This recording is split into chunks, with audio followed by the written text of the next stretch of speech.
when we're deciding whether or not we're going to trust somebody, we actually significantly weigh the pros and cons about whether or not a person is trustworthy or whether or not we don't really feel like we can trust them. And there are a few factors that go into that. The first factor is a person's reputation. We all hear that reputation is incredibly important, and it definitely is in online dispute resolution and in our daily lives. If somebody has a reputation of being somebody who's trustworthy, we're much more likely to believe that they're actually going to do what they said they're going to do. We also want to look at how stable do we feel like our interaction can be with that person. If somebody's done something consistently over time, we're much more likely to believe that they're actually going to do it again.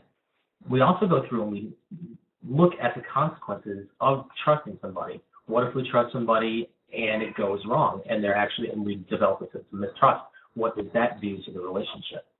And finally, we also want to think about, is this person going to behave in a predictable manner? If I trust this person today, can I trust them in a month? Can I trust them in a year? Can I trust them throughout this entire process? And this is all based on the shared goals and values that we may see that we have with a person. So then we really want to think about how we're going to move forward in an interpersonal, intertwined, interconnected relationship.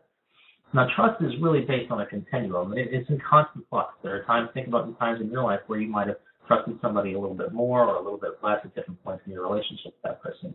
And that trust depends on three different things. On their ability, do we believe that they have the knowledge and awareness that we need them to be trustworthy? Do we believe that they have integrity? Do we think that they're actually going to follow through? And do they behave in a very consistent manner? Again, if I can trust them today, can I trust them tomorrow?